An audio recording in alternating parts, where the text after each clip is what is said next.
बिस्मिल्लाहिर्रहमानिर्रहीम। आज जो हमारा बहुत इम्पोर्टेंट टॉपिक है बायोकेमिस्ट्री का, कार्बोहाइड्रेट्स।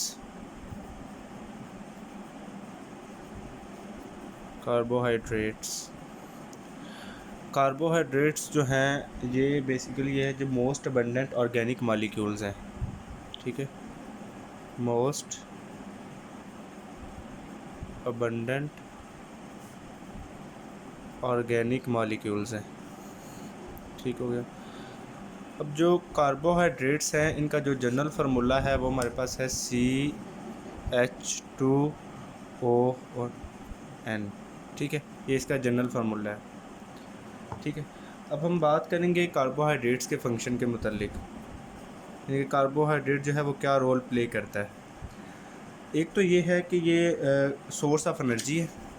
ठीक है, सोर्स ऑफ एनर्जी है। एनर्जी का सोर्स कैसे है कि देखिए जो हम डाइट जो कैलोरीज़ में हम डाइट इनटेक करते हैं उसका जो मेन जो कंपोनेंट है वो कार्बोहाइड्रेट्स ही होते हैं। ठीक है, जो यानी कि एज ए जो ये significant fraction of the dietary calories of for the most organisms. ठीक है, यानी कि ये डाइट्री कैलोरीज़ का एक अहम जुज़ है। ठीक है, जो हम डाइट इनटेक करते हैं उसकी जो कैलोरीज़ इनटेक करते हैं उसका एक अहम जुज़ है। ठीक है, मैं लिख सकते हैं कि ये डाइट्री कैलोरीज़ का जो है वो अहम जुज़ है। अब उसके अलावा जो है ये एक तो इसके जो स्ट्रक्चरल कंपोनेंट है, एक तो ये फॉर्म करता है कुछ ऑर्गेनिज़म के स्ट्रक्चर्स को भी ये यानी कि फॉर्म करता है। ठीक है, यानी कि अगर ये देखें कि स्ट्रक्चरल कंपोनेंट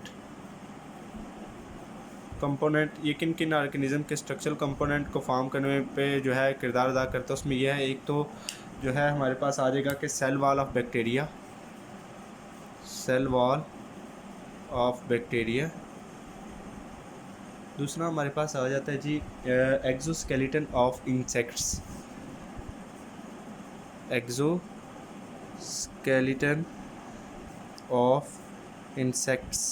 ठीक है, इंसेक्ट्स के एक्सोस्केलेटन में। उसके अलावा हमारे पास आ जाता है जी फाइब्रस सेलुलोज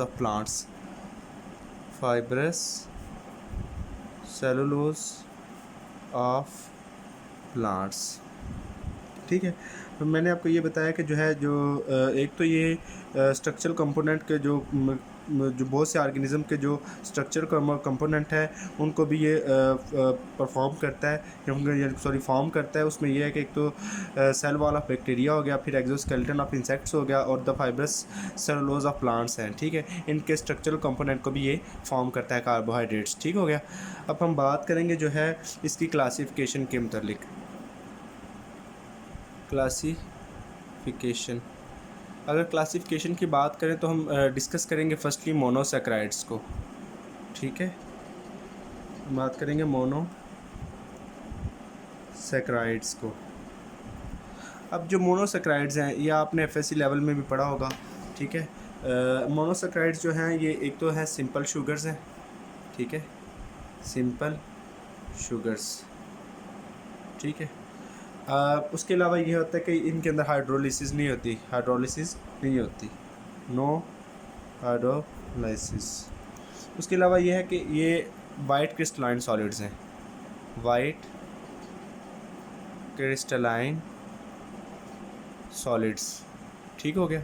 उसके अलावा हमने देखना है कि ये जो है हमारे पास इनका जो टेस्ट है वो स्वीट टेस्ट है। ठीक है, इनके स्वीट टेस्ट है। उसके बाद हम देखेंगे कि इजीली सॉल्युबल इन वाटर है, ये इजीली सॉल्युबल इन वाटर। ठीक है, ये मैं मोनोसैकराइड्स की आपको प्रॉपर्टीज़ बता रहा हूँ। ठीक है, ये बेसिकली ये क्या है। उसके बाद जो है इसके अंदर जो है हमारे पास जो ग्लाइकोसिडिक बॉन्ड है वो प्रेजेंट होता है। ठीक है, अगर हम रिंग स्ट्रक्चर बनाएंगे तो ग्लाइकोसिडिक बॉन्ड जो है इनको जो है प्रेजेंट होगा, ग्लाइकोसिडिक बॉन्ड इज़ प्रेजेंट। ठीक हो गया। अब हम इसकी क्लासिफिकेशन करेंगे। मोनोसैकराइड्स की जो है हम देखेंगे क्लासिफिकेशन। अगर क्लासिफिकेशन की बेस पे देखा जाए तो जो इसकी दो तरह की क्लासिफिकेशन होती है। एक तो इसकी क्लासिफिकेशन डिपेंड होती है नंबर ऑफ़ कार्बन एटम्स पे। ठीक है, एक इसकी क्लासिफिकेशन किसके ऊपर डिपेंड होती है depend on number of carbon atoms. अब वो क्या, उसमें क्या चीज़ होती है, उसमें ये होता है कि आपने ये देखना है कि उसमें आप देखेंगे कि अगर 3 कार्बन है ट्राइओसिस है, 4 कार्बन है टेट्रोसिस है, 5 में पेंटोसिस है, 6 में हेक्सोसिस है। ठीक है, एक तो इसकी डिपेंड होती है नंबर ऑफ कार्बन आइटम से, और दूसरी इसकी जो क्लासिफिकेशन डिपेंड होती है वो कार्बोनाइल ग्रुप के ऊपर डिपेंड करती है। ठीक है, किसके ऊपर? कार्बोनाइल ग्रुप पे जो है वो डिपेंड करती है। ठीक हो गया। अब ये है कि उस पर अपने ये देखना है कि जो कार्बोनाइल ग्रुप के ऊपर डिपेंड करती है वो कैसे। फॉर एग्जांपल लेट्स सपोज कि हमारे पास ये कार्बोनाइल ग्रुप है। मैं इसको मुकम्मल तौर पे ड्रा नहीं कर रहा इसके स्ट्रक्चर को, सिर्फ आपको समझाने के लिए बात कर रहा हूँ कि ये जो कार्बोनाइल ग्रुप है, अगर जो है कार्बोनाइल ग्रुप में ये होता है कि कार्बोहाइड्रेट्स, अगर एल्डिहाइड कार्बोनाइल ग्रुप में जो इसका कार्बोनाइल ग्रुप है ये एज ए एल्डिहाइड हो तो फिर हम इसको कहते हैं एल्डोजिस। ठीक है, अगर ये एल्डिहाइड एज ए हो, एल्डिहाइड ये कार्बोनाइल ग्रुप सर्व करे एज ए एल्डिहाइड तो हम इसे क्या कहते हैं? एल्डोजिस। ठीक है, ये आपने समझना है। अगर इसका कार्बोनाइल ग्रुप जो है, ये आपने बताना है कि अगर कार्बोनाइल ग्रुप इसका एज ए एल्डिहाइड जो है वो हो तो उसको एल्डोजिस कहते हैं। ठीक है, क्योंकि ये कार्बोहाइड्रेट है ना, मोनोसाइड तो कार्बोहाइड्रेट की क्लासिफिकेशन में हमने पढ़े हैं, ये तो बेसिकली कार्बोहाइड्रेट्स हैं। हमें बताना है carbohydrates with an aldehyde as their carbonyl group are called aldoses. ठीक हो गया, ये जो है आपने देखना है। उसके अलावा अगर तो यहाँ पे एक तो इसकी क्लासिफिकेशन ये होगी, दूसरी क्लासिफिकेशन में उसने ये बताया कि अगर तो ये हमारे पास कार्बोनाइल ग्रुप है ना, तो हमारे पास अगर ये बेसिकली अगर आ जाता है तो अगर तो इसमें जगह अगर कीटो ग्रुप आ जाता है तो इसे हम कह देते हैं कीटोसिस। अगर कीटो होगा तो इसको क्या कहेंगे? कीटोसिस। कीटोसिस, ये इसकी क्लासिफिकेशन है। ठीक है, अब हम इसकी क्लासिफिकेशन को देखेंगे कि इधर तो हम कार्बन्स के जो हम बात करेंगे जो नंबर्स। ठीक है, इधर हम नंबर्स लिखेंगे। ठीक है, इधर हम उनके जो है वो नेम, जेनरिक नेम जो है, जेनरिक नेम्स इधर हम लिखेंगे। अब उसको हम बताएंगे आगे जो है हमारे पास एल्डोज में इसका क्या नेम होगा। ठीक है, और जो है वो कीटोज में इसका क्या नेम होगा। ठीक हो गया, ये टेबल जो है वो मैं भी ड्रॉ करने लगा हूँ।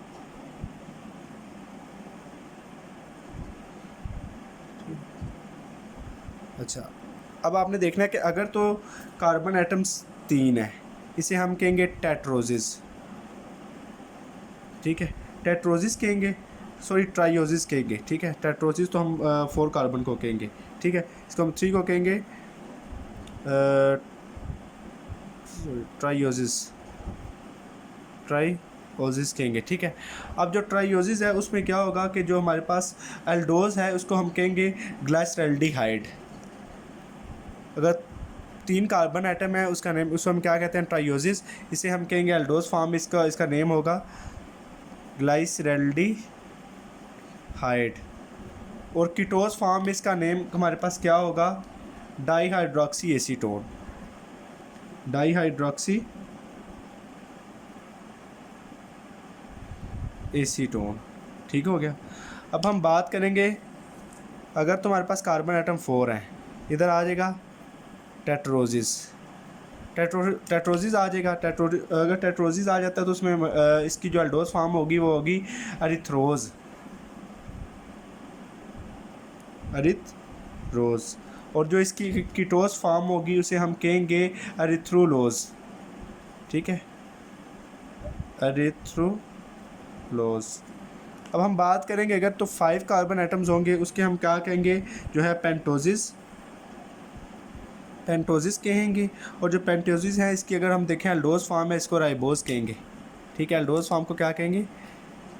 राइबोज। और जो इसकी कीटोज फॉर्म है उसको हम कहेंगे राइबोलोज, राइबोलोज। अब अगर 6 आ जाए, 6 कार्बन आइटम हैं तो उसमें हम उसको हम कहते हैं कि हेक्सोजिस है। ये हेक्सोजिस में जो है हमारे पास इसको अब ये देखें, इस फॉर्म में हेक्सोसिस फॉर्म में जो एल्डोलोज अगर एल्डिहाइड ग्रुप है प्रेजेंट है तो ये है कि ग्लूकोज होगा, अगर तो वो कीटो है तो उसको हम क्या कहते हैं, फ्रुक्टोज। फ्रुक्टोज, ठीक हो गया। अब हम देखेंगे अगर तो 7 हैं कार्बन एटम्स जो अगर हमारे पास हैं तो हम उसको इधर कहेंगे, ये हेक्सोस के बाद ये आएगा हेप्टोज, ठीक हो गया, क्योंकि ये 7 को हेप्टोजिस कहते हैं, हेप्टोजिस हो जाएगा। हेप्टोजिस में जो है इसको हम कहेंगे जो एल्डोज फॉर्म है इसको कहेंगे ग्लाइकोफिफ्टोज, ठीक हो गया, ग्लाइकोफिफ्टोज है मेरे ख्याल से ये आएगा हमारे पास। पहले हम इसकी जो है हम कीटोज फॉर्म देखें, कीटो फॉर्म इसको कहते हैं कीटो फॉर्म को हम देखेंगे सीडो हेप्टुलोज, ठीक हो गया। ये आ जाएगा हमारे पास ग्लाइकोहेप्टोज, ठीक हो गया। ये आपने देखना है, ठीक है। इसकी हेप्टोसिस में ग्लाइकोहेप्टोज एल्डोज फॉर्म में, कीटोज फॉर्म में आते हैं सीडो हेप्टुलोज। अब मैंने आपको बताया कि जो ये डिपेंड करता है, मोनोसेक्राइड की क्लासिफिकेशन डिपेंड करती है किसके ऊपर, एक तो नंबर ऑफ़ कार्बन एटम्स के ऊपर डिपेंड कर रही है कि देखें कि आपने इधर मेंशन है कि 3 होंगे तो ट्राइयोसिस होगा, ठीक है, 4 होंगे टेट्रोसिस होगा। आगे इसके अगर कार्बोनाइल ग्रुप में जो है अगर एल्डिहाइड हो तो उसको एल्डोज कहते हैं, ठीक है। अगर कीटो ग्रुप है तो कीटोसिस कहते हैं। इनके नेम मैंने आगे आपको बता दिए। अगर 3 कार्बन होंगे ट्राइयोसिस होगा तो एल्डोज फॉर्म में क्या होगा और कीटोज फॉर्म में क्या होगा, टेट्रोसिस का ये, और पेंटोसिस एज ए हेक्सोसिस और हेप्टोसिस, ठीक है। आगे मैं जब रिव्यू करूँगा तो फिर मैं आपको एक दफ़ा दोबारा जो है वो रीड आउट करवा दूँगा। अब जो है हमने इसकी नेक्स्ट जो है हमने ये करनी है कि अब जो है मोनोसेक्राइड्स का हमने करना है कि जो इसके अंदर जो डाइसेक्राइड्स हैं, डाइसेक्राइड्स कार्बोहाइड्रेट्स हम बात करेंगे। जो अगर डाइसेक्राइड्स हैं जो हमारे पास आ जाएंगे जी,